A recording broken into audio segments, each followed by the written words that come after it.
So, మనం ఈరోజు శ్రీల ప్రభుపాదుల వారిచే రచించబడినటువంటి భగవద్గీత యథాతథంలో 15వ అధ్యాయము 7వ శ్లోకం చర్చించుకోబోతున్నాము. ఈ అధ్యాయం యొక్క శీర్షిక పురుషోత్తమ యోగం. కరెక్ట్?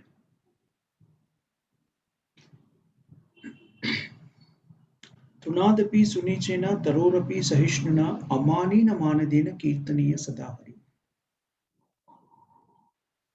చైతన్య మహాప్రభు భౌతిక ప్రపంచంలో ఆవిర్భవించినప్పుడు అనేకమైనటువంటి విషయాల్ని రూప గోస్వామి, సనాతన గోస్వాముల ద్వారా మనకి తెలియజేసినప్పటికీ భక్తి సమాచారాన్ని ఎంతగానో తెలియజేశారు. భగవద్భక్తిలో మనం ఎలా స్థిరపడాలి అనే విషయాన్ని తానే స్వయంగా ఆచరించి ఒక భక్తునిగా భగవద్భక్తిలో లీనమై ఎలా ఉండాలి అనేటువంటిది ఆచరించి చూపించారు. ఈ ఆచరణ విధానంలో అవలంబించవలసిన విధి విధానాలన్నీ కూడాను సనాతన గోస్వామి మరియు రూప గోస్వామికి వివరించి చెప్పారు. కానీ తానే స్వయంగా ప్రపంచానికి అందించినటువంటి విషయం ఏంటి అంటే ఈ అష్టకం, శిష్టాష్టకం. చైతన్య మహాప్రభు తానే స్వయంగా రాసి అందించినటువంటిది ఏదైనా ఉంది అంటే ఈ శిష్టాష్టకం ఒక్కటే.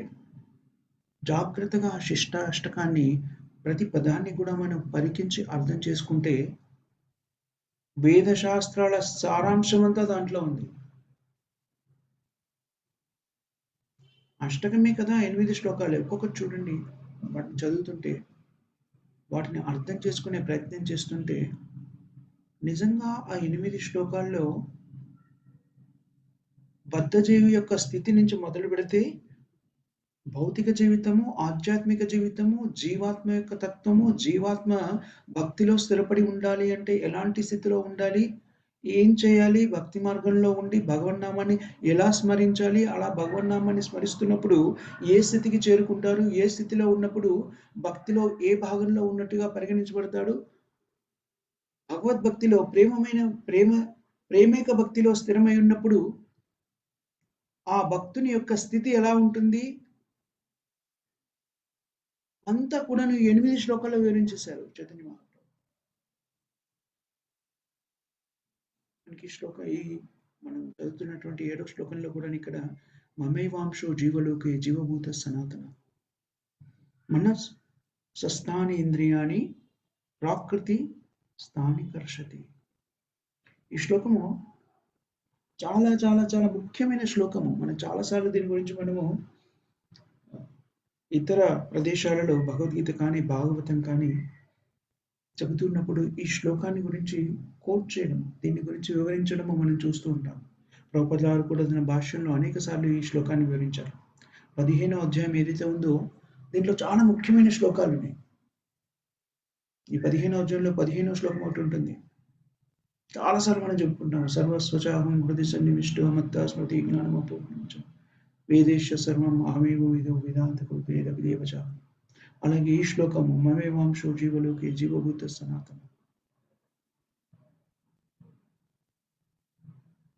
ఈ భౌతిక ప్రపంచంలో ఉన్న జీవాత్మలన్నీ కూడాను భగవంతుని యొక్క అంశలే. కానీ భగవంతుని అంశాలుగా ఉన్న ఈ జీవాత్మలన్నీ కూడాను ఏ స్థితిలో ఉన్నాయి, బద్ధ జీవితంలో ఉన్న భౌతిక జగత్తులో ఉన్నప్పుడు తమ స్థితిని మర్చిపోయి భౌతిక ప్రపంచం యొక్క భౌతిక శక్తి యొక్క ప్రభావం చేత తమను తాము భౌతికమైన వ్యక్తులుగా భావించుకుంటూ జీవిస్తున్నాయి. అయితే ఆ స్థితి నుంచి వెళ్ళాలి అంటే ఉండవలసింది ఏమిటి, చాలా ముఖ్యమైనది ఏమిటి అంటే ఆ స్థితికి రావడానికి మూల కారణం ఏమిటంటే అహంకారం. అందుకని మనము ఇప్పుడు చర్చించుకుంటున్నప్పుడు మనము తునాదపి సునిచేత మొదలెట్టాం. ఎందుకని తునాదపి సునిచైన అహంకారానికి మూల కారణం ఏమిటి, అహంకారాన్ని తొలగించుకోవాలి అంటే ఎలా ఉండాలి, తునాదపి సునిచైన తరోరపి సహిష్ణున అమానీన మానదేన కీర్తనీయ సదాహరి. భౌతిక ప్రపంచంలో మనం బందీ ఉండడానికి మూల కారణం ఏమిటి అంటే అహంకారము. ఫాల్స్ ప్రిస్టేజ్, అసత్యపు అహంకారం. జీవాత్మలన్నిటికి కూడా ఒక అహంకారం ఉంది. ఏమిటది? జీవేర స్వరూపే కృష్ణ నిత్యదాస్. భగవత్ సేవకులుగా తమను గుర్తించుకోవడము కూడా వ్యక్తి యొక్క గుర్తింపే. అది సరియైన గుర్తింపు. అలా కాకుండా మనం ఏం చేస్తాము అంటే, మనని మనము ఈ శరీరంతో గుర్తించుకుంటాం. ఎప్పుడైతే జీవాత్మ తనను తాను ఈ శరీరంతో గుర్తించుకుంటుందో, శరీరానికి సంబంధించినటువంటి క్రియలలో పాలు పంచుకుంటూ దాంట్లో జీవనాన్ని కొనసాగిస్తుందో, అప్పుడు ఈ బద్ధ జీవితానికి బందీ అయిపోతాడు. కానీ నిజానికి జీవాత్మలన్నీ కూడా దేవాది దేవుడైన శ్రీకృష్ణుడి యొక్క శాశ్వతాంశలు.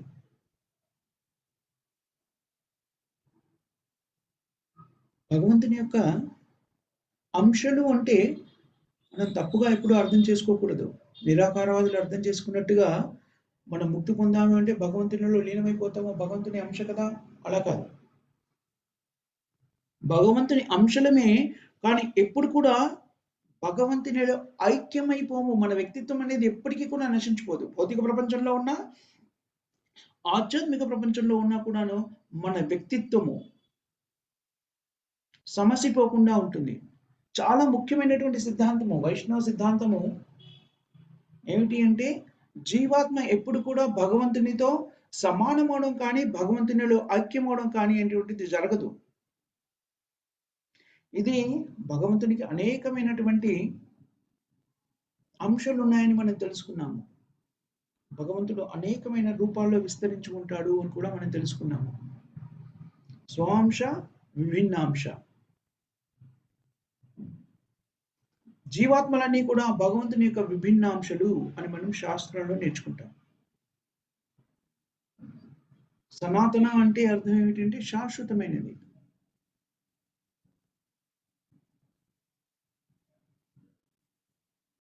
దేవాది దేవుడైన భగవంతుడికి అనంతమైనటువంటి రూపాలు ఉన్నాయి అని మనము నేర్చుకున్నప్పుడు దాంట్లో భగవంతుని యొక్క అవతారాల గురించి మాట్లాడుకుంటాం. ఆ విష్ణుతత్వంలో ఉండేటువంటి అవతారాలన్నీ కూడాను స్వ అంశలు. జీవతత్వంలో ఉన్నటువంటి జీవాత్మలన్నీ కూడాను భగవంతుని విస్తారాలే, కానీ అవి విభిన్నాంశలు.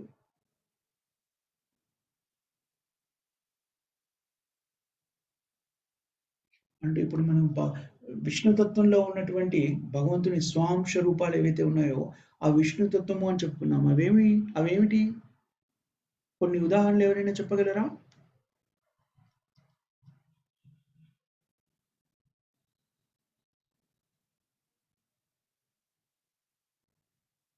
స్వాంశ రూపాలు ఏమిటి విష్ణుతత్వంలో ఉన్నవి? హరే కృష్ణ ప్రభుజీ. ఎస్ ప్రభు. స్వాంశ అంటే మన శ్రీ మహావిష్ణువు గాని, లేకపోతే శ్రీరాముడు, నృసింహుడు, అందరూ కూడా. ఎవరు? శ్రీరాముడు, ఇంకా నరసింహుడు. రైట్. థ్యాంక్ యూ ప్రభు. విష్ణుతత్వంలో ఉన్నటువంటి అంశలు, విష్ణుతత్వ విస్తరణ అవతారాలు ఏమిటి అంటే ఇవన్నీ కూడాను రాముడు, నరసింహుడు, వామనుడు, సంకర్షణుడు, వీళ్ళందరూ కూడాను విష్ణుతత్వంలో ఉన్నారు. అవన్నీ ఏమన్నారు? స్వ అంశ విస్తరణలు. జీవుల్ని ఏమన్నారు? జీవులు కూడా భగవంతుడి నుంచే ఉద్భవిస్తున్నారు, కానీ వాళ్ళని ఏమన్నారు? విభిన్నాంశ విస్తరణలు. విభిన్నాంశ విస్తరణలు ఎందుకు భగవంతుడు కావింపజేశాడు? భక్తియుక్త సేవలో నిమగ్నం కావడానికి విభిన్న అంశాలని సృష్టించాడు.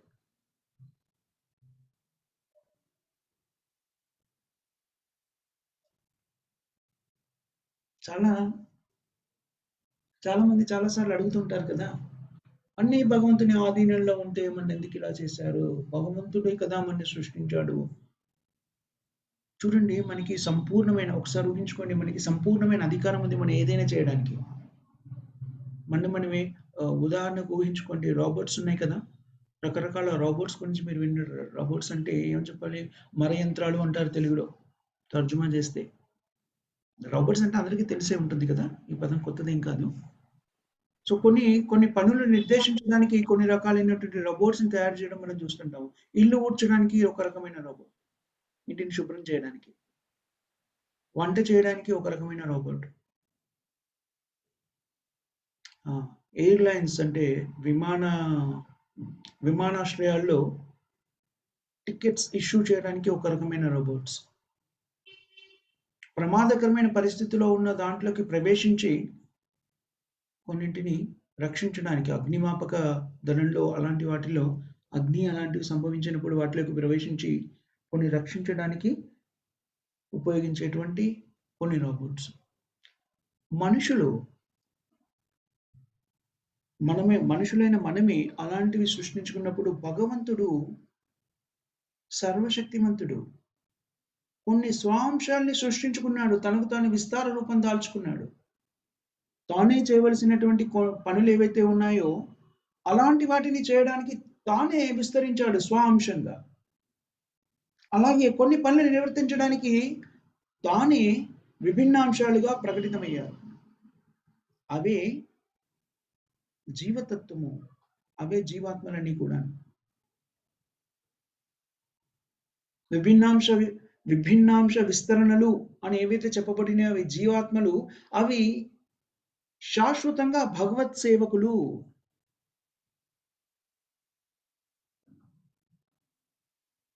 స్వరూపాంశ విస్తరణలో స్వాంశలో భగవంతుడు శ్రీరాముడుగా, నరసింహుడిగా, విష్ణుమూర్తిగా ఇలాగా ప్రకటితమైనప్పుడు ఎక్కడుంటాడో భగవంతుడు?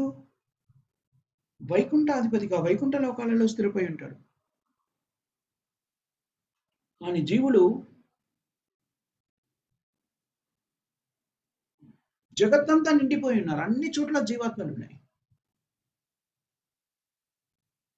భౌతిక ఆధ్యాత్మిక జగత్తుల అన్ని చోట్ల జీవాత్మలు ఉన్నాయి. వాళ్ళ స్థితుల్ని బట్టి ముక్తి చెందిన జీవాత్మ, బద్ధజీవి అయిన జీవాత్మ, అన్ని చోట్ల. అగ్నిలో కూడా జీవాత్మ ఉన్నాడు, నీటిలో కూడా జీవాత్మ ఉన్నాడు, గాలిలో కూడా జీవాత్మ ఉన్నాడు. ప్రతి చోట జీవాత్మ ఉన్నాడు. అది చాలా ముఖ్యమైన విషయం ఏంటంటే మనం గుర్తుపెట్టుకోవాల్సింది, ఈ జీవాత్మ తన వ్యక్తిత్వాన్ని ఎప్పుడూ కూడా కోల్పోడు. అది చాలా ముఖ్యమైన విషయం. అదే వైష్ణవ సిద్ధాంతానికి మరియు నిరాకారవాదానికి లేకపోతే అద్వైత తత్వానికి ఉన్నటువంటి తేడా.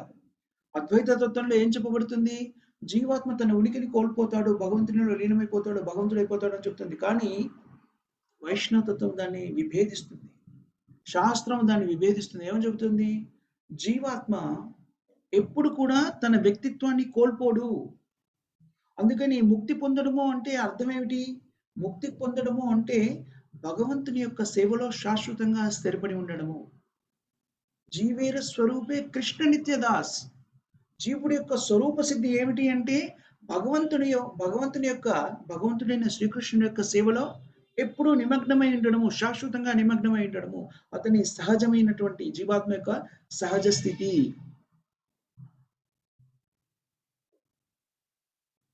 జీవాత్మలు కూడా భగవంతుని యొక్క అంశలే కాబట్టి గుణ రూపంలో స్వల్ప మాత్రమైనా కూడాను గుణ రూపంలో సమానంగా ఉంటాయి భగవంతుడితో. అన్ని రకాల గుణాలు జీవాత్మల్లో కూడా ఉన్నాయి.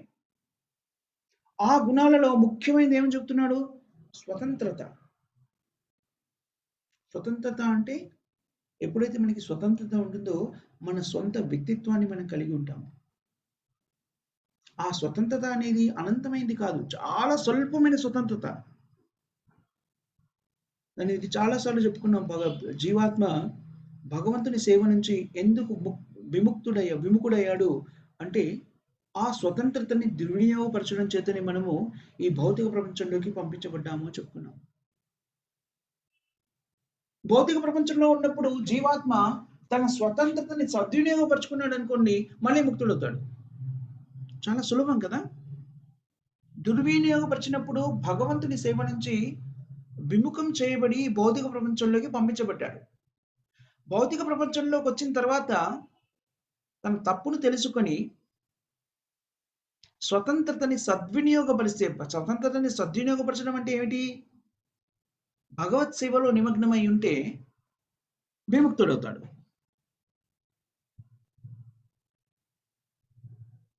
ఈ 2 స్థితిలో బద్ధ స్థితిలో ఉన్నా కూడాను, ముక్త స్థితిలో ఉన్నా కూడాను జీవాత్మ భగవంతునితోని గుణతత్వంలో సమాన స్థితిని కలిగి ఉంటుంది. అయితే భౌతిక జగత్తులో బద్ధ స్థితిలో ఉన్నప్పుడు త్రిగుణాల చేత ప్రభావితుడై భగవత్ సేవను మర్చిపోతాడు. అందుకనే ఈ భౌతిక జగత్తులో జీవనాన్ని కొనసాగించడానికి భౌతిక ఇంద్రియ కోసము రకరకాల కార్యక్రమాల్లో నిమగ్నమవుతాడు. ప్రతిసారి కూడాను ఏం జరుగుతుంది? హి గెట్స్ ఫ్రస్ట్రేటెడ్. ఏం జరుగుతుంది? ఆనందాన్ని పొందే ప్రయత్నం చేస్తాం భౌతిక ప్రపంచంలో. కానీ ప్రతిసారి కూడా నిరాశ, నిస్పృహలే ఎదురవుతాయి. ఇది కేవలం మనుష్య రూపంలో ఉన్న మనమే కాదు. జీవాత్మ మానవ రూపంలో ఉండొచ్చు, జంతువు రూపంలో ఉండొచ్చు, కుక్కలు, పిల్లులు, ఇతరత్ర జీవరాశుల రూపంలో ఉండొచ్చు. ఎంతవరకు అంటే భౌతిక జగత్తుని పాలిస్తున్నటువంటి బ్రహ్మ, శివుడు, విష్ణువు వీళ్ళందరినీ కూడా పరిగణలోకి తీసుకుంటే అందరూ కూడా ఎవరు? భగవంతుని యొక్క అంశలే. కొన్ని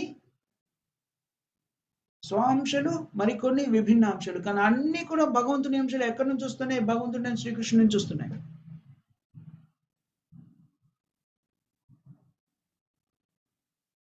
ఇవన్నీ భగవంతుని యొక్క అంశాలు కాబట్టి ఇవన్నీ శాశ్వతమైనవి. అందుకని జీవాత్మ కూడాను శాశ్వతం. ఎందుకు అంటే జీవాత్మ కూడా భగవంతుని యొక్క అంశ. భగవంతునిచే వ్యక్తీకరింపబడినటువంటి అంశాలు కాబట్టి ఇవన్నీ కూడా అన్ని కూడా శాశ్వతమైనవి.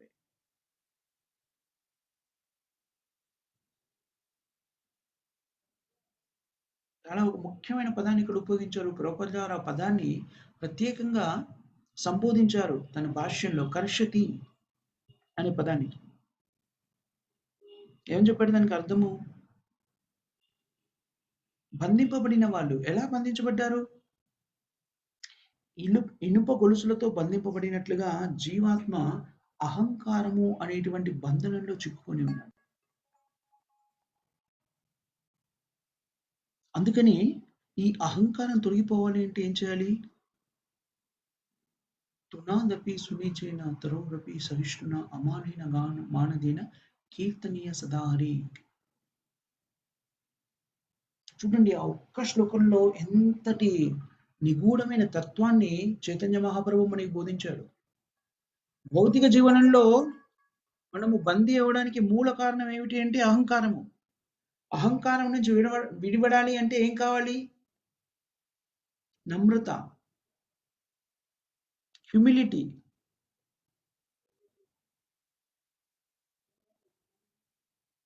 భౌతిక జీవితంలో మనము దేని ద్వారా నడుస్తాము అంటే మైండ్, మనస్సు. భౌతిక జీవితంలో, బద్ధ జీవితంలో ఉన్న వ్యక్తులు దేని ఆధీనంలో ఉంటారు? మనస్సు యొక్క ఆధీనంలో ఉంటారు. మనసుకు తోచిన పని చేస్తూ ఉంటారు. మనస్సు చాలా వెరీ వెరీ వెరీ స్ట్రాంగ్, చాలా బలమైంది. మనస్సును అదుపులో పెట్టడము అంత సులభమైన విషయం కాదు. స్వయంగా అర్జునుడు చెప్తాడు ఏమని? కృష్ణ, నువ్వు మనస్సును అదుపులో పెట్టమంటున్నావు, కానీ నేను కావాలి అంటే భయంకరంగా వీస్తున్నటువంటి ఈదురు గాలులని, వాళ్ళ దిశలని మార్చగలను నేను. చూడండి, గాలి ఎంత శక్తివంతంగా వీస్తుందంటే అది తుఫాను చెలరేగించి ఊళ్ళను కూడా తన శక్తితో అతలాకుతలం చేయగలదు. అంత శక్తివంతమైనది గాలి. అలాంటి శక్తివంతమైనటువంటి వాయువుని కూడా నేను స్తంభింపజేసి కావాలి అంటే దాని దిశానిర్దేశాన్ని మార్చగలను, కానీ నా మనస్సుని అదుపులో పెట్టుకోలేను అంటున్నాడు. ఎవరు? అర్జునుడు. అది విని కృష్ణుడు ఏమన్నాడు? అర్జున, నువ్వు చెప్పింది నిజమే అన్నాడు. కాదు అనలేదు. నువ్వు చెప్పిన మాట వాస్తవమే. మనస్సుని అదుపులో పెట్టుకోవడము సులభమైన విషయం కాదు. కానీ అభ్యాస యోగయుక్తాన ప్రయత్నించినప్పుడు అది సాధ్యమవుతుంది. అభ్యాసం చేస్తే అది సాధ్యమవుతుంది. కానీ దాన్ని మనస్సుని అదుపులో పెట్టుకోవడం అంత సులభం కాదు. కానీ మనస్సు ఎప్పుడైతే సత్వగుణంలో నిలకడి ఉంటుందో, మనం నేర్చుకున్నాము. మనము 14వ అధ్యాయంలో చాలా విస్తార రూపంగా చదువుకున్నామేమని? 3 గుణాల గురించి చదువుకున్నాము. సత్వ రజస్ తమో గుణాల గురించి. ఆ 3 గుణాలు కూడా మనల్ని భౌతిక బంధనంలో ఎలా స్థిరపరిచేలాగా చేస్తాయి అనే విషయాన్ని గురించి మనం నేర్చుకున్నాం. అలాగే సత్వగుణంలో ఇక్కడ మళ్ళీ ఒకసారి మనకి గుర్తు చేస్తున్నాడు ఏమిటంటే, సత్వగుణంలో ఉన్నప్పుడు చేసే పనులన్నీ కూడాను శుభకరంగా అనిపిస్తాయి. మనకి శుభకరంగా ఉంటాయి. పుణ్య ఫలితాలని అందిస్తూ ఉంటాయి. రజోగుణంలో నెలకొన్నప్పుడు ఏమైతే దుఃఖపూరితంగా ఉంటుందో అవన్నీ అందులో చేసే పనులన్నీ కూడాను దుఃఖానికి మూల కారణం అవుతాయి. ఇంకో విషయం కూడా నేర్చుకున్నాం మనం 14వ అధ్యాయంలో మనం చదువుకున్నప్పుడు ఏం చదువుకున్నాము? జీవాత్మ ఎప్పుడైతే మనుషులు ఎప్పుడైతే తమో గుణంలో స్థిరపడి ఉంటారో అలాంటి వ్యక్తులు ఏం పొందుతారు తర్వాతి జీవితంలో? ఏమవుతారు? తమో గుణంలో ఉన్నవాళ్ళు ఎవరైనా చెప్తారా?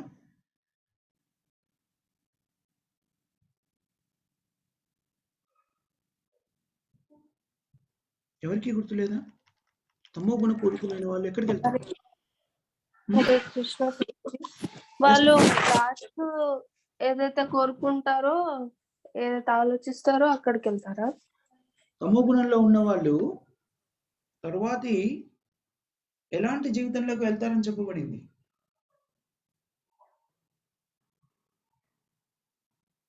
జంతు జాతులలోకి ప్రవేశిస్తారని కదా ప్రభుజీ మాతాజీ మనం జస్ట్ ఒక వారం క్రితమే చదువుకున్నాం కదా అది. హరే కృష్ణ ఎస్ ప్రభు. ప్రభుజీ. ఎస్ ప్రభు. తమగుణంలో ఉన్న వాళ్ళు ఆ తర్వాత జంతువుల శరీరాల్లోకి వెళ్ళే అవకాశం ఉంది ఎక్కువగా. అవకాశం కాదు, తమో గుణంలో ఉన్నవాడు తప్పకుండా తరువాతి జీవితం జంతువుల్లోనే వెళ్తారు. అది చాలా స్పష్టంగా చెప్పింది. అవకాశం కాదు, ప్రాబబిలిటీ కాదు, గ్యారెంటెడ్. తమో గుణ సంపన్నులైన వాళ్ళు తప్పకుండా తరువాతి జీవితం ఎలా ఉంటుంది అంటే జంతుజాలంలోకి వెళ్ళిపోతారు. అలా ఒకసారి జంతుజాలంలోకి వెళ్ళిపోయామంటే మళ్ళీ 80 లక్షల యోనులు జంతుజాలంలో ఏ స్థితిలో మనం ఉన్నవాడిని బట్టి ఆ 80 లక్షల యోనులు అలా తిరుగుతూ మళ్ళీ ఎప్పటికో కానీ మనకి మానవ జన్మ సంప్రాప్తించదు. అందుకనే కదా మనకి 4 నియమాలు ఏవైతే చెప్పబడినాయో అవి మనల్ని తమో గుణం నుంచి ఉద్ధరిస్తాయి.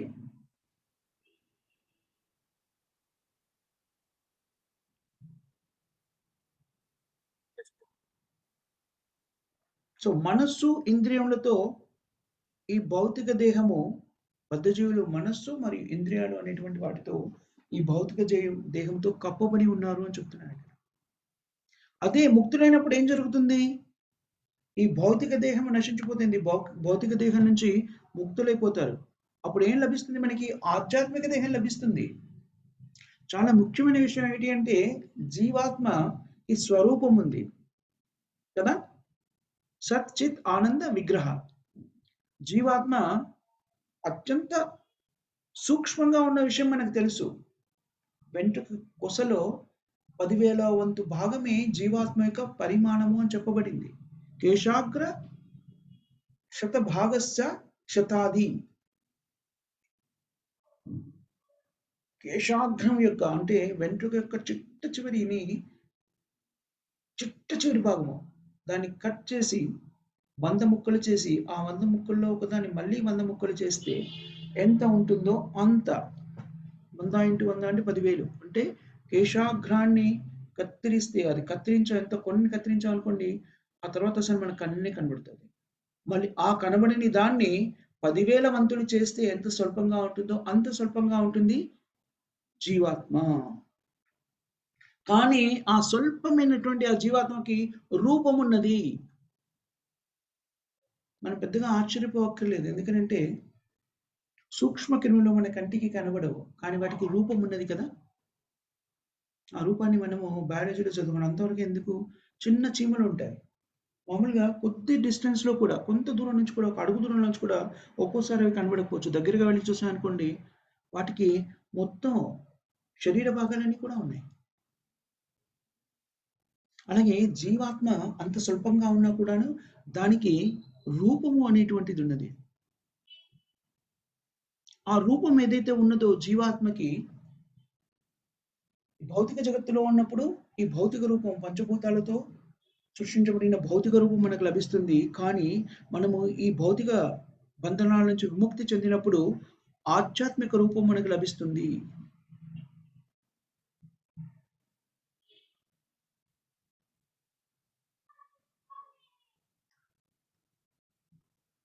ఎప్పుడైతే మనకి ముక్తి పొందుతామో, భౌతిక జగత్తు నుంచి మనం ముక్తి పొందుతామో, భగవద్ధామాన్ని చేరుకున్నప్పుడు మనకి మన ఆధ్యాత్మిక రూపము ప్రాప్తిస్తుంది. ఆ ఆధ్యాత్మిక రూపాన్ని పొందినప్పుడు, భగవద్ధామాన్ని చేరుకున్నప్పుడు మనము భగవంతుని ప్రత్యక్షంగా చూడగలుగుతాము. వైకుంఠ లోకాలలోకి చేరుకున్నప్పుడు స్థితి ఎలా ఉంటుందంటే, వైకుంఠ లోకాలలో ఆధ్యాత్మిక దేహం ఎప్పుడైతే మనకు లభిస్తుందో ఆ దేహము శ్రీ మహావిష్ణువు దేహంతో సమానంగా ఉంటుంది. అలాగే కనబడుతుంది చూడడానికి. చతుర్భుజాలతో అలాగే వైకుంఠ లోకాలలో శ్రీ మహావిష్ణువులాగే ఉంటారు అందరూ కూడా చూడడానికి. ఎప్పుడైతే మనకి ఆ ముక్తి కలుగుతుందో, మన ఆధ్యాత్మికమైనటువంటి శరీరం లభిస్తుందో, అప్పుడు మనం దేవాది దేవుడైన భగవంతుడితో స్వయంగా మాట్లాడగలము, చర్చించగలము.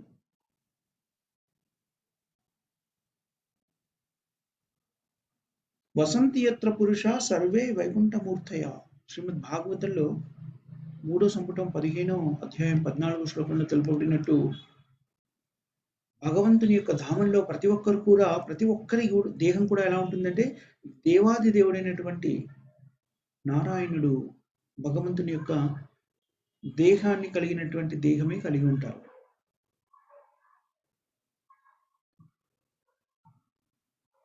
అందుకని విష్ణుమూర్తి అదే మనకి భాగవతం చదువుతుంటే ఇంకా మనకు అర్థమవుతుంది ఏమిటి అంటే, మనకి ఆధ్యాత్మిక దేహం లభించినప్పుడు అది భగవంతుని రూపంతో సమానంగా ఉంటుంది, అలాగే కనబడుతుంది. శ్రీ మహావిష్ణువు మరియు ముక్తి పొందినటువంటి జీవాత్మలు ఎవరైతే వైకుంఠ లోకంలో ఉన్నారో వాళ్ళందరూ ఒకే విధంగా కనిపిస్తుంటారు. అంటే ముక్తిని పొందిన పిదప మనకి మన శాశ్వతమైన శరీరం ఏదైతే ఉందో, ఆధ్యాత్మిక శరీరము, అది మనకు తిరిగి లభిస్తుంది.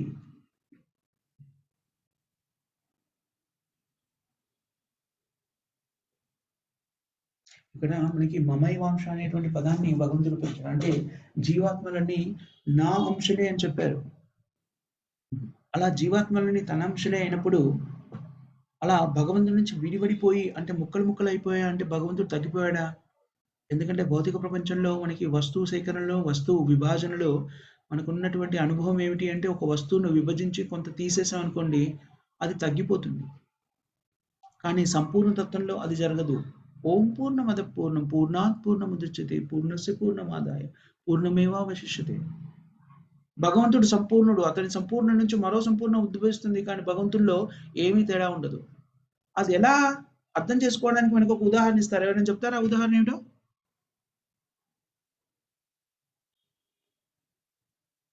Anybody?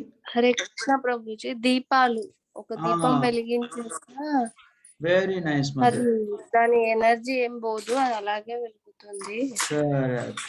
Very wonderful. Thank you Mataji. మనం అర్థం చేసుకోవాలంటే, భౌతిక ప్రపంచంలో మనం ఏది చూసినా కూడా, ఏది దాంతో ఇంకొకటి ఉద్భవింపజేసినా కూడాను మొదటి దానిలో కొద్దిగా తగ్గినట్టుగా అనిపిస్తుంటది. కానీ దానికి మన ఈ తత్వం ఏదైతే ఉందో, భగవతత్వానికి సంబంధించిన విజ్ఞానం అర్థం చేసుకోవడానికి చక్కని ఉదాహరణ ఇందాక మాత్రం చెప్పినట్టుగా జ్యోతి దీపం. ఒక దీపం నుంచి ఇంకో దీపాన్ని వెలిగిస్తే రెండవ దీపం కూడా మొదటి దీపం అంతా ప్రకాశవంతంగా వెలుగుతుంది. కానీ మొదటి దీపంలో దాని ప్రకాశత ఏమీ తగ్గిపోదు. అలాగే ఎన్ని దీపాలు వెలిగించినా కూడాను మొదటి దీపం యొక్క ప్రాశస్త్యం అలాగే ఉంటుంది, ఎందుకంటే అది మొదటి దీపం కాబట్టి.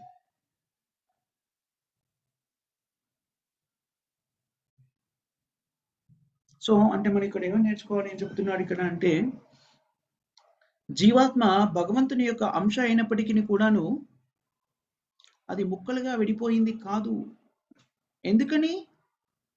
మనం 2వ అధ్యాయంలో నేర్చుకున్నాం కదా, ఆత్మను ముక్కలుగా చేయలేము, ఏ అస్త్రశస్త్రాలు దాన్ని నశింపజేయలేవు, కత్తిరింపలేవు, అగ్ని కాల్చలేదు, నీరు తడపలేదు అని నేర్చుకున్నాం కదా. అంటే జీవాత్మ ఖండింపబడదు.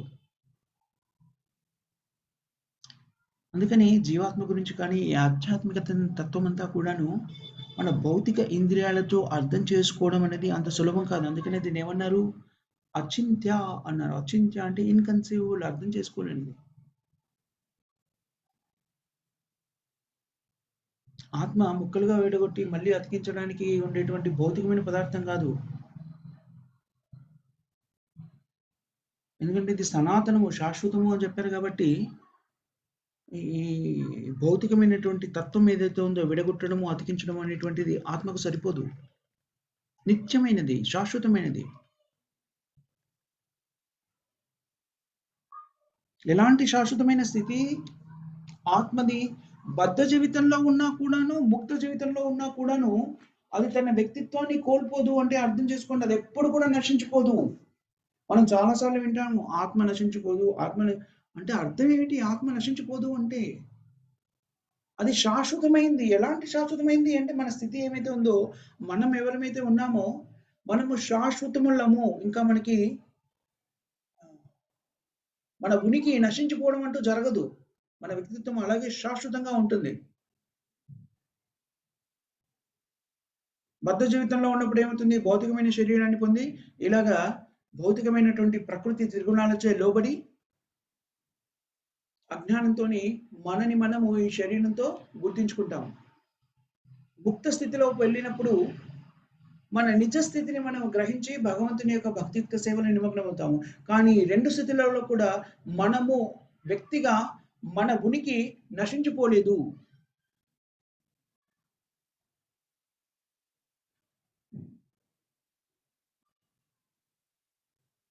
ప్రతి శరీరంలో కూడాను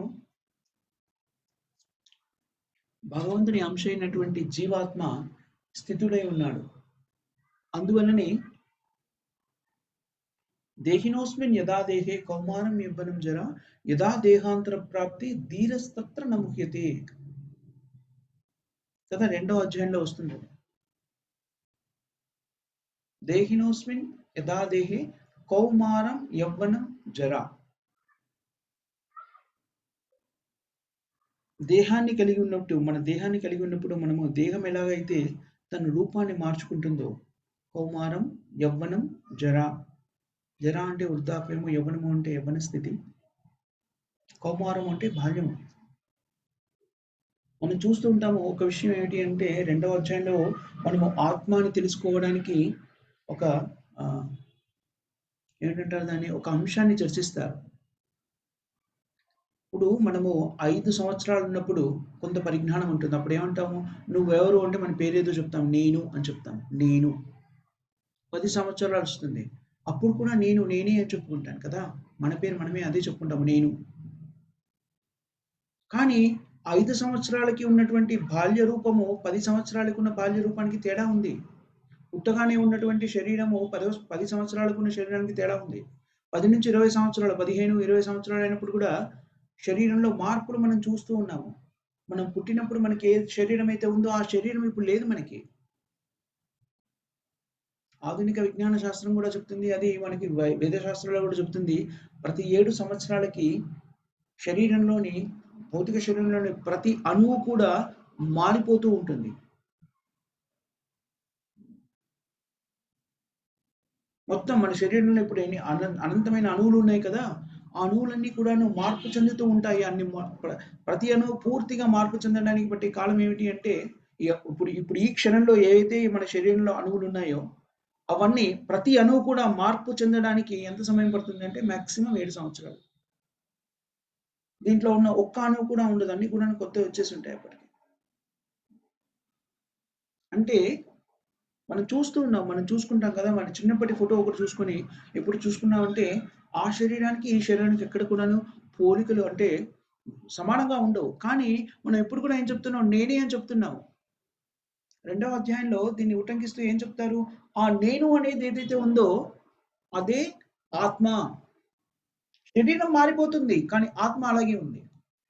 అలాగే కొంత సమయం తర్వాత శరీరం ఎలాగ మారిపోతుంది కదా, కౌమారం, యవ్వనం, జరా. జరా అంటే వృద్ధాప్యం.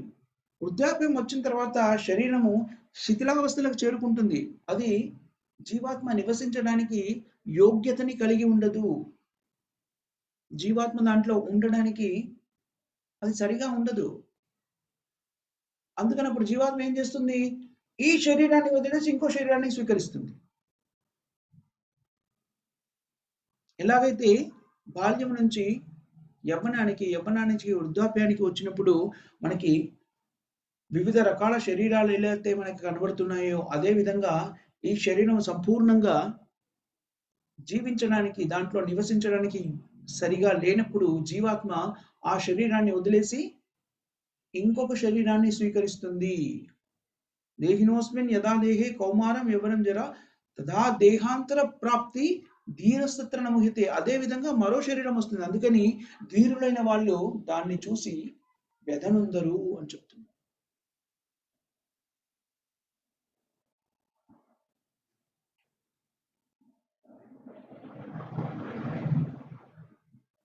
సో ఎప్పుడైతే మనము జీవాత్మ ఈ దేహ బంధనం నుంచి ముక్తి పొంది భగవత్ సేవలో నిమగ్నమవుతుందో ఒకటి గుర్తుపెట్టుకోవాలి. మనం దీంట్లో చాలా ముఖ్యమైన 2 వాక్యాలలో చెప్పుకునేటువంటి ముఖ్యమైన అంశాలు చర్చించుకున్నాం. ఒకటేమిటి? జీవాత్మ శాశ్వతమైన వ్యక్తిత్వం కలిగింది. దైవాత్మ యొక్క వ్యక్తిత్వం ఎప్పుడు కూడా నశించిపోదు. భౌతిక జీవితంలో ఉన్నా, ఆధ్యాత్మిక జీవితంలో ఉన్నా కూడా జీవాత్మ తన వ్యక్తిత్వాన్ని కోల్పోదు. ఎప్పుడు కూడా సపరేట్ లివింగ్ ఎంటిటీ. భగవంతునితో ఐక్యం అవడము అంటే భగవంతునిలో లీనమవడం కాదు. భగవంతునిలో ముక్తి పొందడము అంటే భగవంతునిలో లీనమైపోవడం కాదు. భగవత్ సేవలో నిమగ్నం అవడం. అది ఒకటైతే జీవాత్మ భగవత్ సేవని మర్చిపోయినప్పుడు, ఆధ్యాత్మిక జీవితంలో భగవత్ సేవను మర్చిపోయి తన స్వతంత్రాన్ని దుర్వినియోగపరిచినప్పుడు ఏం జరిగింది? బద్ధ జీవితంలోకి వచ్చింది. మళ్ళీ ఆ స్వతంత్రతని సద్వినియోగపరచుకుంటే మనం ముక్తిలోకి వెళ్ళిపోతాము, మన నిజస్థితిలోకి వెళ్ళిపోతాము. భక్తియుక్తమైన సేవ అంటే ఏమిటి అంటే, మన ఈ బద్ధ స్థితి ఏదైతే మనము మన స్వతంత్రతని దుర్వినియోగపరచామో దాన్ని తిరిగి సద్వినియోగపరచడమే భక్తియుక్తమైన సేవ. నిజంగా ఏమిటి అంటే, మనం ఇందాక కూడా చెప్పుకున్నాం కదా, చాలాసార్లు చెప్పుకున్నాము. జీవేర స్వరూపే కృష్ణ నిత్యదాస్. జీవుని యొక్క సహజ సిద్ధమైన స్థితి ఏమిటి అంటే భగవత్ సేవలో నిమగ్నమై ఉండడము. అప్పుడు మన స్వతంత్రతని సద్వినియోగపరుచున్నాము. దేనికోసమైతే మనకు స్వతంత్రత ఇవ్వబడిందో దానికోసమే వినియోగిస్తున్నాము. అలా కాకుండా దాన్ని దుర్వినియోగపరిచినప్పుడు ఏమయ్యాం? బద్ధ జీవితంలోకి వచ్చాము. భగవంతునికి దూరం పోయడం, రకరకాలైనటువంటి కష్ట నష్టాన్ని నేర్చుకుంటున్నాం. ముఖ్యంగా ఏం చెప్పారు? 3 క్లేశాల గురించి మనం నేర్చుకున్నాం కదా, భాగవతంలో కూడా వస్తుంది అది. ఆధ్యాత్మిక్, ఆదిదైవిక్, ఆదిభౌతిక క్లేశాలు. ఈ క్లేశాలనన్నీ అనుభవిస్తూ భౌతిక జీవితాన్ని సాగించే ప్రయత్నం చేస్తున్నాము, సంఘర్షణ పడుతున్నాము. కానీ ఎప్పుడైతే మన స్వతంత్రతని తిరిగి సద్వినియోగం చేసుకోవడం అంటే ఏంటి? ఎందుకు ఇవ్వబడింది స్వతంత్రత? భగవత్ సేవలో నిమగ్నం కావడానికి, ప్రేమైక భగవత్ సేవలో నిమగ్నం కావడానికి, ప్రేమపూర్వకమైన భక్తియుక్త సేవలో నిమగ్నం కావడానికి మనకు స్వతంత్రత ఇవ్వబడింది. మనం దుర్వినియోగపరిచి భౌతిక ప్రపంచంలో వచ్చాక ఆ విషయాన్ని అవగతం చేసుకొని దాన్ని సద్వినియోగం చేసామనుకోండి, మన నిజస్థితి మనకి వచ్చేస్తుంది. చాలా సింపుల్ కదా. టెక్నికలీ, తార్కికంగా ఆలోచిస్తే చాలా సులభంగా చెప్పేశారు. 2 వాక్యాల్లో చెప్పేశారు. నువ్వు దీనికోసం నిర్దేశించబడి నీ మ్యానుఫ్యాక్చరింగ్, నీ ఉత్పత్తి జరిగిందే ఈ ఒక ప్రత్యేకమైన కార్యక్రమాన్ని నిర్వర్తించడానికి నీ ఉత్పత్తి జరిగింది. ఏ కార్యక్రమాన్ని నిర్వర్తించడానికి నీకు కొంత స్వతంత్రత కావాలి, అందుకని ఆ స్వతంత్రత ఇవ్వబడింది. కానీ నీకు స్వతంత్రత ఇవ్వబడింది ఎందుకు? నువ్వు ఏ కార్యక్రమాన్ని అయితే నిర్వర్తించాలో అది సక్రమంగా నిర్వర్తించడానికి వినియోగించుకొని ఆ చిన్ని స్వతంత్రత మనకి ఇవ్వబడింది. కానీ మనం దానికోసం వినియోగించకుండా ఇంకొక దానికి వినియోగించుకున్నాము అంటే మన స్వతంత్రతని దుర్వినియోగపరచాం కాబట్టి బద్ధ జీవితంలోకి వచ్చాము.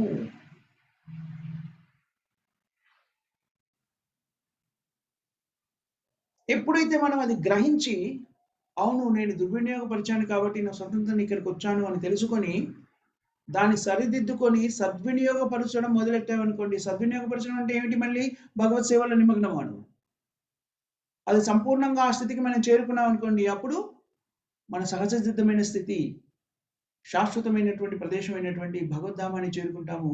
మనకి ఆధ్యాత్మిక శరీరం మన ఆధ్యాత్మిక శరీరం మనకి తిరిగి లభిస్తుంది. ఏ స్థితి కోసమైతే మనము ఉత్పత్తి చేయబడ్డామో ఆ స్థితిలోకి వెళ్ళిపోతాము. తద్వారా భగవత్ సేవలో నిమగ్నమవుతాం. సో నిజం చెప్పాలి అంటే 2 వాక్యాలలో మొత్తం అంతా కూడా చెప్పేశారు. భగవంతుడి నుంచి మనం ఎందుకొచ్చాము, ఎలా మనం వెళ్ళిపోతాం. ఒకటి ఏమిటి అంటే స్వతంత్రత. ఆ స్వతంత్రతను దుర్వినియోగపరిస్తే ఇక్కడికొచ్చాము. మళ్ళీ దాన్ని గ్రహించి సద్వినియోగపరచడం మొదలెడితే మళ్ళీ మన నిజ స్థితికి వెళ్ళిపోతాం. అంతే. భక్తియుక్తమైన సేవ అంటే నిజానికి ఆ దుర్వినియోగపరిచినటువంటి స్వతంత్రతని తిరిగి సద్వినియోగపరచడమే భక్తియుక్తమైన సేవలో నిమగ్నమై ఉండడము అంటే. అలా నిమగ్నమైనప్పుడు మనం ఈ భౌతిక జగత్తు నుంచి ముక్తులమైపోయి భగవద్ధామాన్ని చేరుకుంటాము.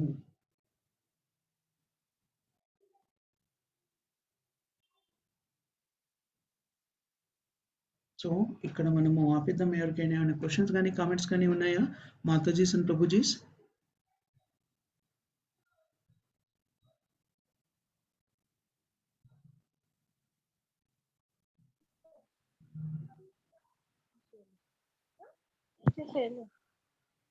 అందరికీ ప్రభుజీ. ఎస్ మాతాజీ.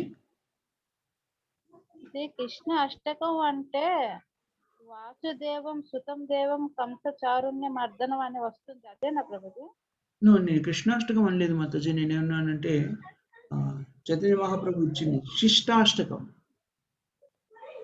చేతోదర్పణ మార్జనం భవమహాదావాగ్ని నిర్వాపనం శ్రేయకైరవ చంద్రికా వితరణం విద్యావధూ జీవనం ఆనందాంబుదివర్ధనం ప్రతిపదం పూర్ణామృతాస్వాదనం. అది సర్వాత్మా సుపనం పరం విజయతే శ్రీకృష్ణ సంకీర్తనం. అది పెద్దదా? అది మీకు తెలియకపోతే మనం ఒకసారి ప్రత్యేకంగా ఒక క్లాస్ పెట్టించుకొని దాని గురించి చర్చిద్దాం మాతాజీ. చాలా ముఖ్యమైనది అది. చైతన్య మహాప్రభు మనకి అందించినటువంటి శిష్టాష్టకం. ఓకే ప్రభుజీ. నాకు శ్రీకృష్ణ అష్టకం లాగా వినపడ్డది, అందుకే లేదు, శిష్టాష్టకం అలా ప్రొనౌన్సియేషన్ లో శిష్టాష్టకం అంటారు దాన్ని. చైతన్య మహాప్రభు అందించారు మనకి.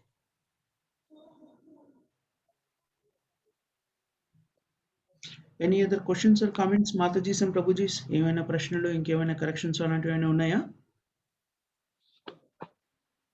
సో ఏమీ లేకపోతే మనం ఇక్కడ ముగిద్దాం. మనకి